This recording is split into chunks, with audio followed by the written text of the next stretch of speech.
बिस्मिल्लाहिर्रहमानिर्रहीम। दोस्तों साथियों, डॉक्टर शबीर चौधरी की तरफ से आप सबको अस्सलाम वालेकुम and very good afternoon from London. जनाब, कल प्रोफेसर एजाज प्राचा साहब के साथ बातचीत हुई और नज़र ये आ रहा है कि ये एक नहीं बल्कि कई प्रोग्राम्स पर इवन फैल जाएगा हमारा प्रोग्राम। असल में आप जानते होंगे, जो पढ़े लिखे लोग हैं जानते हैं कि गवर्नमेंट जो है वाइट पेपर शाया करती हैं, मुख्तलिफ इशूज़ पर करती हैं। बाज़ औक़ात जो प्रपोज़ पॉलिसीज़ हैं उन पर भी करती हैं। बाज़ औक़ात ये भी होता है कि जो पॉलिटिकल पार्टीज़ हैं वो भी एक दूसरे के खिलाफ़ वाइट पेपर के नाम पर मुख्तलिफ चीज़ों को पेश करती हैं। तो हमें हम पर कोई पाबंदी नहीं है कि हम यानी एक वाइट पेपर यानी वाइट पेपर के मुख्तलिफ मकासद होते हैं। तो हम ये कहना चाहते हैं, लोगों को बताना चाहते हैं कि what has happen in Pakistan, उसका खिते पर क्या असर पड़ा है, ज़ात कश्मीर, जम्मू कश्मीर या गिलगित बल्तिस्तान पर क्या असर पड़ा है, और पाकिस्तान के अंदर बलूचिस्तान में, ग्वादर में क्या-क्या असर पड़ा है, और क्या असर पड़ सकता है। इन चीज़ों के पेश नज़र हमने फैसला किया था कि हम एक व्हाइट पेपर तैयार करते हैं, जो ख़ास तौर पर पीटीआई ने और इमरान खान साहब ने, जो प्रोजेक्ट इमरान खान जिसको कहा जाता है, उन्होंने क्या-क्या किया। तो प्रोफेसर एजाज प्राचा साहब की इसकी काफ़ी इस सिलसिले में रिसर्च है, कल आपने उनको देखा होगा। और मुझे आज कुछ एक आध फ़ोन पर भी बातचीत दोस्तों से हुई है, तो वो कह रहे थे, भई क्या प्रोग्राम है आप लोगों का? हमने कहा हमारा वही है, जो हम तो एक खुली किताब की तरह हैं, जो कुछ दिल में आता है कह देते हैं। तो आजाद प्राचा साहब मेरे साथ बैठे हुए हैं। आजाद प्राचा साहब, वेलकम टू द शो। बहुत शुक्रिया। अच्छा, आजाद प्राचा साहब, कल हम बात कर रहे थे ये गंदम के बारे में और ये क्राइसिस क्यों पैदा हुए। आपने कुछ वज़ाहत की थी, लेकिन चूँकि टाइम बहुत कम रह गया था, तो now floor is yours again. जितनी भी चीज़ें हैं ना, आप इसको डील कर सकते हैं रिलेटेड टू पाकिस्तान या टू नेबरहुड भी जो है ना, आप कर सकते हैं। Floor is yours. बिस्मिल्लाहिर्रहमानिर्रहीम। डॉक्टर साहब, कल दरअसल जो आपने बात शुरू की थी वो थी पाकिस्तान के व्हीट क्राइसिस, मतलब गले के, गंदम के और आटे के बहरान के हवाले से। तो चूंकि वो मौजूदा बहरान जारी है, तो मैं समझता हूँ मुनासिब होगा कि हम उसी बात को आगे बढ़ाएं कि ये बहरान बहरान की वजूहात क्या थी, और किस किस की गलतियां, किस किस का फेलियर था, और इस पे किस क्यों काबू नहीं पाया जा सका, और अब आने वाले वक्तों में क्या होने वाला है। बाकी जो रही व्हाइट पेपर की बात आपने कही है, तो वो तो इमरान नजीम ने पिछले 4 सालों में कोई एक नहीं, बहुत से बहरान किए, और हर एक के ऊपर एक व्हाइट पेपर हो सकता है। हुँ। लेकिन ठीक है, ये हम व्हाइट पेपर इसको नाम देते हैं, और हम इसकी कारकर्दगी, मतलब इसके जो कोट एंड कोट में कारनामे हैं, उस पे हम बात करेंगे। अगर हम आए गले के, गंदम के बहरान की तरफ, डॉक्टर साहब, मेनली इसकी जो वजूहात हैं वो 4-5 हैं। इसकी इब्तिदा, जैसे कि कल भी हमने बात की थी, इसकी इब्तिदा उस वक्त हुई जब किसानों को फर्टिलाइजर नहीं मिल रहा था, उनको यूरिया नहीं मिल रहा था, उनको डीएपी नहीं मिल रहा था, और चाइनीज जहाज लंगरअंदाज खड़े थे कराची पोर्ट पे, उनको ऑफलोडिंग की इजाजत नहीं थी। इजाजत कौन देती है? Federal government. गवर्नमेंट किसकी थी उस वक्त? इमरान रजीम की, इमरान की गवर्नमेंट थी। तो उनके जो कुछ वज़रा हैं और कुछ मशीर हैं, उनके मफादात थे उसमें, फर्टिलाइजर के इंडस्ट्री में उनके मफादात हैं। तो वो अगर फर्टिलाइजर टाइम पे आ जाती तो उनके मफादात को जद पड़नी थी, तो इस वजह से डिले किया गया। जब डिले किया गया और फर्टिलाइजर का बहरान पैदा हुआ, तो उससे फसलों की बुआई का टाइम गुजर चुका था, और वो भी महंगे दामों। जाहिर बात है, अगर आपको रॉ मटेरियल महंगा मिलेगा तो आपकी प्रोड्यूस भी महंगी होगी, और मार्केट में शॉर्ट कम भी हो जाएगा, शॉर्टफॉल हो गया उसका। हाँ, ये जरूर है कि जो फर्टिलाइजर बाद में उतारी गई, वो अफगानिस्तान स्मगल की गई, माफिया ने की, ईरान को स्मगल हुई, और यहाँ से भी खूब बहती गंगा में हाथ धोए इन फर्टिलाइजर माफियाज ने। अच्छा, ये अब कौन से वज़रा थे जिनके मफादात वाबस्ता थे इसके साथ? क्या उनकी अपनी भी कोई फैक्ट्रियाँ थीं या कोई और मसाइल थे? क्या ज़रा वज़ाहत कर दें। डॉक्टर साहब, जो एंग्रो फर्टिलाइजर है, सबसे पहले तो मैं आपको बात करूंगा, फौजी फर्टिलाइजर है कंपनी, और जैसा कि नाम से पता है कि वो फौजियों की फैक्ट्री है। तो फौजी फर्टिलाइजर जो है, तो अच्छा, एक मैं इसकी मज़ाक ना समझना। फौजी तो सुना है उनका काम तो ये था कि वतन का पाकिस्तान का दिफा करना। तो क्या वो फर्टिलाइजर का काम भी करते हैं और क्या भी उनके कंपनियां भी हैं? डॉक्टर साहब दुआ करें कि वो आलू समोसे ना बेचना शुरू हो जाएं। अच्छा। अगर आप ये बातें करेंगे तो वो यकीन रखें। और मुझे याद है कि पता नहीं इंडियन किसी वजीर आजम ने कहा था या किसी जनरल ने कहा था कि ये बेकरियां चलाने वाली फौज हमसे लड़ेगी, अच्छा। ये बिस्किट बनाने वाली फौज हमसे। तो डॉक्टर साहब उन्होंने तो तकरीबन सभी को लपेट दिया है। अच्छा। क्या क्या क्या लैंड माफिया और क्या फौजी फर्टिलाइजर, क्या फौजी सीमेंट और फौजी सरिया और पता नहीं क्या कुछ। अच्छा चले, तो ये बता दें कि चलो वो तो फौजियों का तो हो गया, यानी आप कह रहे हैं कि बहुत बड़ी इंडस्ट्री बनाई हुई है उन्होंने, इकोनॉमिक पर सुना है कि काफ़ी उनका कंट्रोल है, हर चीज़ पर कंट्रोल है उनका। तो जो वज़रा का आप ज़िक्र कर रहे थे। तो एक जैसे मैंने आपको बताया फर्टिलाइजर एक तो हो गई, फौजी फर्टिलाइजर भी है, वो भी बहुत बड़ी इंडस्ट्री है और वो भी फर्टिलाइजर प्रोड्यूस भी करती है, सप्लाई भी करती है। और जाहिर बात है अगर बाहर से एक्स्ट्रा फर्टिलाइजर आ जाते हैं तो उनके मफादात भी पे भी जर पड़ती थी। और जो कुछ वज़रा हैं जैसे एंग्रो फर्टिलाइजर है, उसमें भी वज़रा और इमरान खान के जो वज़रा थे और मुशीर थे, उन वो शेयर होल्डर्स हैं, बल्कि वो मालिकान हैं। किस तो वज़ीर की है ये, जो अभी बता रहे हैं एंग्रो जो है, किसकी है फर्टिलाइजर? डॉक्टर साहब वो गूगल करके देखा जा सकता है और सबको पता है। मैं किसी का नाम बतौर खास मुझे नहीं नहीं पूछ पता ना। करता। तो चेक किया जा सकता है कि एंग्रो में किसके शेयर्स हैं और कौन मालिक हैं और कौन नहीं है। अच्छा। अच्छा, दूसरी बात हो गई, ये फर्टिलाइजर का एक इशू हो गया। दूसरा ये हुआ कि बदकिस्मती से सैलाब भी आ गया, जिससे भी फसलों को नुकसान पहुंचा और बहुत ज्यादा नुकसान पहुंचा। ये 2020 के मैं 22 के बहरान की बात करूं, सैलाब की। और तीसरी वजह एक ये हुई कि पाकिस्तान रशिया और यूक्रेन से गंदम इंपोर्ट करता है, आज की बात नहीं है ये। अगर मैं आपको 2020 का डेटा दूं तो उसमें भी कई कई 100 मिलियन टन यूक्रेन से और रशिया से पाकिस्तान ने इंपोर्ट की। गालिबन 300 मिलियन और 500 मिलियन ऐसे करके कुछ है फिगर, फिर मुझे एग्जैक्टली याद नहीं है, लेकिन इतने 100 मिलियन टन पाकिस्तान ने इंपोर्ट की। ये एक अलग क्वेश्चन मार्क है कि पाकिस्तान एक ज़राई मुल्क होने के बावजूद, जिसकी 62% पॉपुलेशन जो है ज़राअत में है, वो दूसरे मुल्कों से इंपोर्ट करता है। होना तो ये चाहिए कि वो पाकिस्तान उन मुल्कों को एक्सपोर्ट्स करता, लेकिन पाकिस्तान इंपोर्ट करता है। क्योंकि पाकिस्तान की तवज्जो तो अपनी मईशत की तरफ तो है नहीं, ना पाकिस्तान इस्टेब्लिशमेंट की और ना हुकूमतों की। अच्छा, फिर जब वॉर शुरू हुई तो जाहिर बात है गंदम की सप्लाई रुक गई। रशिया, जो खबरों में सुनने में आया है और जो कि बहुत मशहूर बात है, यहाँ यूरोपीय मीडिया में भी हर जगह पता है कि रशिया ने ऐसे इंतजाम कर रखे थे कि वो यूक्रेन की मेजोरिटी गंदम उठा कर ले गए। उनको वो कहते हैं वो चोरी उन्होंने कर ली। मतलब बहुत सारी गंदम वहां से वो ले गए इस साल, रशियन ले गए यूक्रेन से।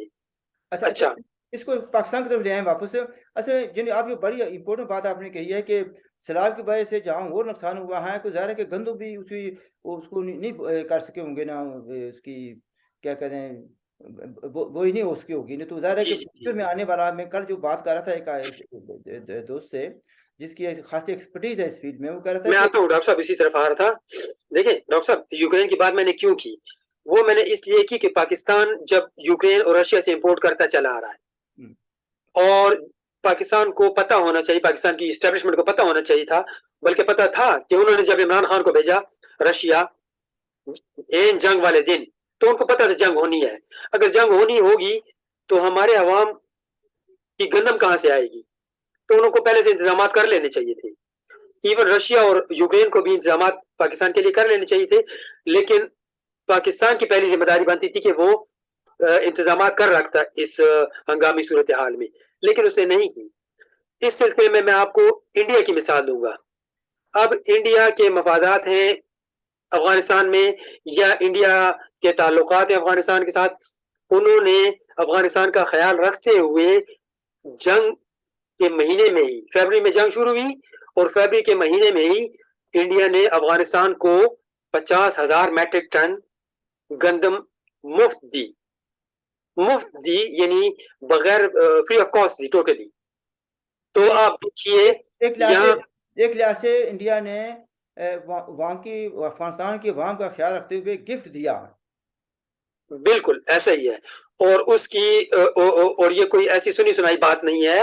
अक़वाम मुत्तहिदा का जो फूड प्रोग्राम है, उसके रिकॉर्ड पे ये बात है। आप अक़वाम मुत्तहिदा की मतलब वर्ल्ड फूड ऑर्गेनाइज़ेशन की वेबसाइट पे जाएँ और वहाँ पे आप देखें, तो वो अक़वाम मुत्तहिदा के मुंतज़मीन की निगरानी में वो उनको हैंड ओवर की गई तालिबान को, लेकिन एक बात ये 50,000 मैट्रिक टन। साहब, एक बात ये आती है ना कि जो मैंने थोड़ा-सा देखा कि कुछ तो चाय बाहर के ज़रिए गई, तो कुछ जो है ना बहुत सारी गंदम जो है वाया पाकिस्तान गई है। और इस सिलसिले में पाकिस्तान के और हिंदुस्तान में के दरमियान काफ़ी मज़ाकरात रहे। पाकिस्तान वाले कह रहे थे कि गंदम हमारे वाले करें वाघा के बॉर्डर पर, तो हम लेकर जाएँगे। तो इंडिया वाले कह रहे थे कि हम आपको दी तो पता नहीं कहाँ चली जाएगी। तो इसलिए बेहतर ये है कि हमें इजाज़त दी जाए कि हमारे जो लॉरीज़ एंड ट्रक्स हैं, जो हम खुद जो है डिलीवर करें इन अफ़गानिस्तान, यानी अफ़गानिस्तान के अंदर जाकर उनको दें। इस पर कुछ रोशनी डाल सकते हैं आप? वो डॉक्टर साहब देखें, थोड़ा-सा पॉइंट स्कोरिंग का इश्यू था। पाकिस्तान चाह रहा था कि ये हमारी तरफ से होकर जाए, जबकि एक्चुअली वो इंडिया से आ रही थी। और पाकिस्तानी अपने झंडे भी ऊपर लगाना चाह रहे थे उन ट्रकों पे, उन ट्रॉलर्स पे। और जो कि वहाँ पे तालिबान ने कुछ ऐसे ट्रक गए भी, जिसके ऊपर पाकिस्तान के झंडे लगे थे। तो वो उन्होंने पाकिस्तानी झंडे उतार के फाड़े और फेंक भी दिए। ना अब अच्छा, यहाँ पे खबर ये लगी, अब ये पाकिस्तानी मीडिया में ये खबर लगी पराची कि साहब, आप तालिबान ने थोड़ी-सी वज़ाहत करनी अ, चाहिए प्लीज़ थोड़ी-सी। आप ये कह रहे हैं कि पाकिस्तान चाह रहा था कि गंदम उनके हवाले की जाए, तो फिर वो अपने ट्रक्स में लेकर जाएँ और पाकिस्तान के झंडे लगे हों, ताकि ये पाकिस्तान की तरफ से गिफ्ट दी जा रही है। डॉक्टर साहब देखें, हकीकत तो नहीं छुपती किसी से भी ना, लेकिन बज़ाहिर तो पॉइंट स्कोरिंग के लिए अवाम के अंदर अपना एक इमेज बनाने के लिए मतलब बहुत सारे इश्यूज हो सकते हैं। और साथ ही पाकिस्तान चूंकि उनको ट्रेड रूट की फैसिलिटी दे रहा था, तो वो चाह रहा था कि कुछ बेनिफिट पाकिस्तान भी हासिल करे उसका, अच्छा, अच्छा, अच्छा, कुछ अच्छा। एडवांटेज उसको भी मिले। अच्छा, पॉलिटिकल भी था और इकोनॉमिक भी था। जी। अच्छा, तो ठीक है। बहरहाल सूरत हाल ये हुई, मकसद कहने का ये है कि देखिए अफगानिस्तान एक जंगज़दा मुल्क है, पिछले 40 साल से वहाँ पे जंग मुसलत है। और उनकी स्ट्रेटेजिक पोजीशन भी अहम है, लेकिन पाकिस्तान से ज़्यादा नहीं है। जितनी पाकिस्तान की अहम पोजीशन है, उससे ज़्यादा नहीं है। लेकिन वो उसका भरपूर फ़ायदा उठाते हैं और वो इंडिया जैसे मुल्क का, जिसको पाकिस्तान कहता है इंडिया, हिंदू, दुश्मन, मुसलमान, फलाँ। डॉक्टर साहब ऐसा कोई सिलसिला नहीं होता। अभी आप देखें कि अज़रबैजान और तुर्की के दरमियान ताल्लुकात कितने बेहतरीन हैं। अब अज़रबैजान और ईरान के दरमियान ताल्लुकात खराब हैं, क्योंकि क्लैश ऑफ इंटरेस्ट है, उनके बीच में कुछ इख्तिलाफात हैं मफादात के ऊपर। गो कि दोनों शिया मुल्क हैं, सुन्नी का भी चक्कर नहीं, दोनों शिया ममालिक हैं, लेकिन उनके इख्तिलाफात हैं। वो एक दूसरे के खिलाफ हर तरह के हरबे भी कर रहे हैं। तो ऐसी बात नहीं होती, ये हिंदू मुस्लिम का कोई इशू नहीं है, ये मफादात की जंग होती है। हाँ, ये है कि पाकिस्तानी अवाम को बेचने के लिए आपके पास चूरन होना चाहिए कि आप हिंदू दुश्मनी का कहें, आप मुसलमानों की, इस्लाम की क्या कहते हैं, रियासत मदीना का ठेकेदार बनने के दावे करें, और आप जो है तो लोगों को गुमराह करके ट्रक की बत्ती के पीछे लगाए रखें और अपने बैंक लूट के अपने जेब भर के और इस मुल्क से कपड़े झाड़ के चले जाएं दूसरे मुल्कों को। तो बहरहाल मकसद कहने का ये है कि ये बहरान बुनियादी तौर पे मैं समझता हूँ स्टैब्लिशमेंट का पैदा करता है, मतलब कि नाअहली समझे। और हुकूमत जो उस वक़्त थी इमरान की, उसकी नाअहली है, जिसका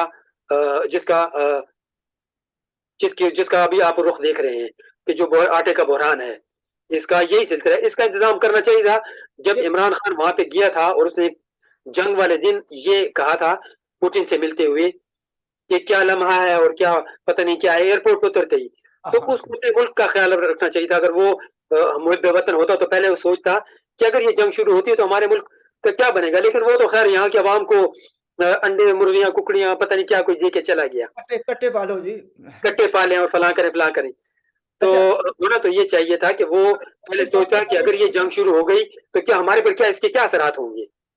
देखिए, हमने फैसला किया हुआ था कि आज 20-25 दिन से ज़्यादा नहीं होना प्रोग्राम, तो आज भी काफ़ी टाइम हो गया। जाते हुए एक बात पूछना चाहता हूँ आपसे।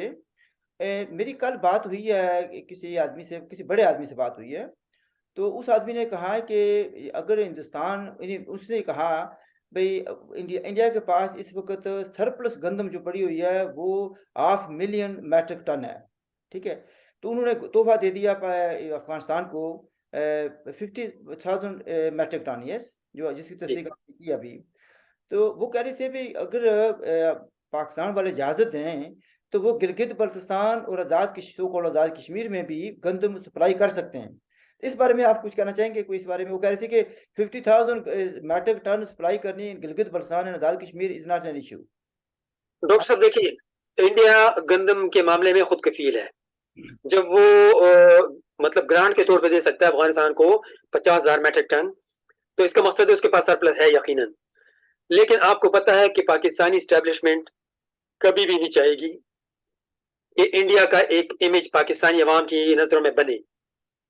फिर तो वो कश्मीर का इशू और वो उनका जो पिछले 70-75 साल से खेल चला रहा है, वो तो खत्म हो जाएगा। आप देखिए, आप गंदम की बात करें, दवाइयाँ लाइफ सेविंग ड्रग्स कितनी इंपॉर्टेंट होती हैं इंसानी जानों के लिए। इंडिया से वो आती है। इंडिया मेडिसिन की दुनिया में एक बहुत बड़ा किंग है, ठीक है? और पाकिस्तान ने इंडियन मेडिसिन बैन की हुई है, पाकिस्तान में नहीं आ सकती। तो आप गंदम की बात करते हैं, और जरे ये बात जो आपने अभी की कि आपको ऑफर हुई है, तो ये तो आप पाकिस्तानी एस्टेब्लिशमेंट से राब्ता करके उनके बीच में ब्रिज का काम कर सकते हैं। और अगर अवाम समझदार हो, चाहे वो कश्मीरी हो, गिलगिती हो या फिर पाकिस्तानी हो, तो उनको अपना फायदा मफाद देखना चाहिए, न कि झूठे घिसे पिटे नारों और न बिकने वाला चूरन। अब वो चूरन नहीं बिकता। तो आप बात चलाएं, देखिए पाकिस्तानी एस्टेब्लिशमेंट से भी बात कर सकते हैं आप, और इनके बीच में ब्रिज का काम कर सकते हैं पाकिस्तानी आप। एस्टैब्लिशमेंट मेरे साथ तो बात नहीं करेगी, लेकिन वैसे इस पर थोड़ी-सी बात कर लेते हैं। जैसे आपने कहा, हमारा तो मसला ये है ना कि हम लोगों को एजुकेट कर रहे हैं, इश्यू बता रहे हैं जिनका लोगों को पता नहीं होता। तो मैं सच बताऊँ आपको, मैं वेरी फ्रैंकली कहूँगा, कल रात तक मुझे नहीं पता था कि अफ़गानिस्तान में इंडिया ने गिफ्ट दी है, 50,000 मैट्रिक टन गंदम दी है, मुझे नहीं इल्म था। मैं इस मैंने आपको बताया था कि दी हुई मैं है। इकरार करता हूँ उसका, ठीक है जी। जी। अच्छा, मुझे कल जब किसी ने बात की, फिर उसके बाद मैंने थोड़ी-सी रिसर्च भी की है। तो आज भी मैं प्रोग्राम पर आने से पहले एक बात कर रहा था एक बड़े अच्छे आदमी से, तो वो कह रहा था कि इंडिया का मौक़िफ़ ये है और होगा कि ये गंदम पाकिस्तान वाले कहेंगे कि गंदम हमें दें, पहले तो वो नहीं कहेंगे कि हमने इंडिया से ली है। आज़ाद कश्मीर को देने के लिए, गिलगित को देने के लिए, ब गिलगित-बल्तिस्तान को। तो अगर होगी भी तो वो कहेंगे जी हमें हमारे वाले कर दें, तो हम जो है देंगे, हमें वाघा पर दे दें। तो वाघा से क्या पता वो लाहौर में चली जाएगी या कहाँ चली जाएगी, किसी को क्या पता। इंडिया वाले, डॉक उस आदमी ने कहा जी। कि इंडिया वाली की मर्ज़ी ये होगी कि इंडिया के ट्रक जाएँ, उनके अपने बंदे हों जो डिलीवरी करने वाले, आज़ाद कश्मीर में मखसूस जगहों पर जाकर डिलीवरी करें, दें लोगों को, ताकि मेक श्योर हो कि the gandum goes to the right people. Same goes for Gilgit Baltistan. Do you think कि पाकिस्तान ये अलाउ कर सकता है? बिल्कुल कर सकता है, लेकिन डॉक्टर साहब आपने बहुत सी इंपॉर्टेंट बातें की, लेकिन सबसे ज़्यादा इंपॉर्टेंट बात आप भूल गए कि अगर आप जब आप ये बात करेंगे कि भई हम इतने लाख टन गंदम आपको इंडिया से फ्री दिलवाते हैं, तो वो पूछेंगे कि हमारा हिस्सा क्या मिलेगा? हमारा क्या बनेगा? सबसे पहले तो वो आपसे अपना कमीशन पूछेंगे। हाँ, मैं आपको समझा नहीं सका या आप गलत समझे हैं। मैंने ये नहीं कहा कि मैं दिलवा सकता हूँ, ठीक है? मैंने नहीं, आप कहा ब्रिज का काम कर सकते हैं ना, आप इस चीज़ को आगे चला सकते हैं ना। आपको एक ऑफर हुई है, एक ज़ाहिर बात है कि कोई ऑथेंटिक सोर्स होगा, रिलायबल सोर्स होगा, वो अगर देना चाहते हैं। लेकिन मैं ये बात इसलिए कर रहा हूँ कि मुझे याद है कि एक बार बलूचिस्तान में मैतें पड़ी थी हज़ारा की, और वहाँ पे ये जुल्फ़ी बुखारी खड़ा था, मुर्दों से पूछ रहा था, मुर्दों के लवाकिन से। वो चाह रहे थे इमरान खान हमारे पास आए बतौर वज़ीर-ए-आज़म, तब हम ये लाशें उठाएँगे। तो वो जुल्फ़ी बुखारी उनको पूछता है कि इमरान खान को इसके आने का क्या फ़ायदा होगा? अच्छा, मैयतों के सराहने खड़े होके उसने ये पूछा था, और ये वीडियो मौजूद है, आप देख सकते हैं। सही है। तो ये लोग तो आपसे पूछेंगे कि हमारा क्या बनेगा? हमारा क्या फ़ायदा होगा? जो लोग अच्छा, तो मुल्क सारी की बात ये है करके। कि जिस आदमी ने मेरे साथ बात की है, मैंने कहा बड़ा बड़ा आदमी है, बाअसर आदमी है। मुख्तलिफ बातें हो रही थी, आज़ाद कश्मीर के बारे में मुझसे वो पूछ रहे थे, बातें हो रही थी भी क्या-क्या हो रहा है, गिलगित में क्या हो रहा है, फ्यूचर में क्या होने वाला है। तो इस ज़मीन में जब बात आई कि इंडिया के पास सरप्लस पड़ा हुआ है, उसके मुताबिक ये था कि हाफ़ मिलियन, यानी हाफ़ मिलियन यानी हो गया कि 50 लाख मैट्रिक टन गंदम सरप्लस पड़ी हुई है, जबकि चंद महीनों के बाद नई गंदम आ जाएगी। सही बात है, बिल्कुल, बिल्कुल, ठीक है डॉक्टर साहब। हुँ, तो आप आगे मज़ीद कह रहे थे उसको जारी रखें। डॉक्टर साहब तो बस यही बात थी जो हमने गंदम के ऊपर की, कि इसके लिए स्ट्रैटेजी बनानी चाहिए थी, इसके लिए प्लान बनाना चाहिए था। लेकिन जैसे कि आपको पता है कि ये एस्टेब्लिशमेंट का काम होता है। एस्टेब्लिशमेंट का ज़रूरी मकसद नहीं है कि सिर्फ़ फ़ौज ही हो। एस्टेब्लिश का मतलब यानी जो एस्टेब्लिशमेंट के सारे इदारे ही। जो प्लानिंग बनाते हैं, जो प्रिक्योरमेंट्स करते हैं, और जो मतलब तमाम मुल्क की स्टैब्लिशमेंट, मेरा मकसद ये है। तो उनको पता होना चाहिए था कि ये जंग होने वाली यूक्रेन की, तो हमारे अवाम का क्या बनेगा। लेकिन उनको तो इससे फुर्सत नहीं है, वो तो सिर्फ उनको क्या चाहिए, उनको एक हैंडसम जवान चाहिए, 75 साल का ही क्यों ना हो, और उसको बाल लगा के वो दें, उसके दांत लगवा के दें, और उसको एक 2 गज की लंबी जुबान दे, 2 शाखा सांप की तरह वो लहरा लहरा के मुखालिफिन को गालियां बकता रहे, और माशरे को खराब किया जाए। यूट्यूब के ऊपर, यूट्यूब और फेसबुक और ट्विटर, सोशल मीडिया के ऊपर बच्चों को बिठा के छोटी उम्र के उनसे जो है तो गालियां दिलवाई जाएं, और गालियों फी गाली स्पेशल एक स्पेसिफिक अमाउंट के पैसे दिए जाएं, तो वो तो बच्चे तो ऐसे ही होते हैं, मतलब वो तो इसमें चल पड़ते हैं। तो अब देखिए गाली कल्चर कितना आम हो चुका है। इस शख्स ने जितनी गालियां दी, अवाम अब भी, क्योंकि लोगों को ये गुमराह तो कर चुके हैं, वो तो अभी भी लोगों की नजर में हीरो है। रियासत मदीना का वारिस, तो सॉरी नऊज़ बिल्लाह मिन ज़ालिक, रियासत मदीना का दावेदार जो अपने आप को खुद साख्ता कहता है, वो उसका अपना किरदार देखें, उसका अखलाक देखें, उसका माजी देखें, हाल देखें, मुस्तकबिल तो खैर हो गई वैसे जैसा है। तो डॉक्टर साहब इनको तो वही चाहिए। वो बात तो इसी के जो कहते हैं ना एस्टेब्लिशमेंट के मुतालिक, तो एक बात है, वो लोग कहते हैं ना पंजाबी में, जई नु मिला जो, जई ओ ते जई ओ, जई ओ ते जिया ओ। तो एस्टेब्लिशमेंट को इमरान खान चाहिए, इमरान खान को एस्टेब्लिशमेंट चाहिए, तो बस वो ठीक ही है आपस में। वो तो हो गया, लेकिन अब मसला ये है कहने का कि हम आज भी हम चलो गंदम के बारे में तो बात कर ली कि क्या-क्या प्रॉब्लम्स हैं। ये एक बात याद रखें कि शायद कुछ लोगों को होगा भी हम बार-बार गंदम का ज़िक्र क्यों कर रहे हैं। भाई देखें जी, जब जिसका पेट खाली हो ना, उसको सिवाय रोटी के और कुछ याद नहीं आता। और फिर अब ये बुहरान गंदम का ये पाकिस्तान में सो कॉल्ड आज़ाद कश्मीर में, गिलगित बल्तिस्तान में बढ़ेगा और मज़ीद प्रॉब्लम्स पैदा होंगे। इसलिए हम बार-बार इसका ज़िक्र कर रहे हैं। और प्राची साहब, अगर आपने कुछ आखिरी बात कहनी हो इस बारे में, चूँकि हम इसको कल या परसों दोबारा शुरू करेंगे, ताकि ताकि हम इसको फिनिश कर सकें। डॉक्टर साहब बस आखिरी बात, तो जो बातें थी हमने कंक्लूड कर दी हैं। अब ये है कि दानिशमंदी का तकाजा है, और हालात का भी तकाजा है कि पाकिस्तान के लिए संजीदा तौर पे सोच की जाए, और कोशिश की जाए कि जिस तरफ मुल्क जा रहा है उस तरफ ना जाने दिया जाए। क्योंकि डॉक्टर साहब मैं आपको बताऊं कि तमाम तमाम दानिश्वर, तमाम इंटेलेक्चुअल सहाफ़ी और समझदार लोग इस बात पे पूरी तरह मुत्तफ़िक़ हैं कि पाकिस्तान बहुत खौफनाक अंजाम की तरफ जा रहा है, और उसकी तरफ जाने से रोकना चाहिए इसको। अच्छा जनाब, आपका बहुत शुक्रिया। नाज़रीन, आपने बातचीत सुनी।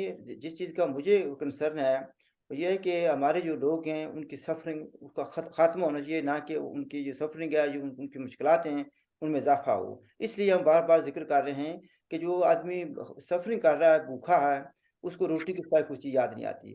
फिर खाने वाले को फिर ये नहीं याद रहता है कि देने वाला कौन है। वो कहता है कि रोटी चाहिए। तो इससे पहले कि हालात बिगड़ जाएँ, बहुत ज़्यादा बिगड़ जाएँ, आउट ऑफ कंट्रोल हो जाएँ, तो मैं समझता हूँ कि जो अथॉरिटीज़ हैं, मुतल्लिका जो लोग हैं, उनको कुछ ना कुछ करने की ज़रूरत है। We leave it at that. हम इंशाल्लाह इस सिलसिले को जारी रखेंगे। जब भी प्राचा साहब के पास टाइम होगा, तो हम इनके नया जो प्रोग्राम लेकर आएँगे। तो ये दूसरी किस्त जारी है इस सिलसिले में, तो आइंदा भी ये जारी रहेगा। हमारे खुदा हाफ़िज़ एंड लुक आफ्टर योरसेल्फ।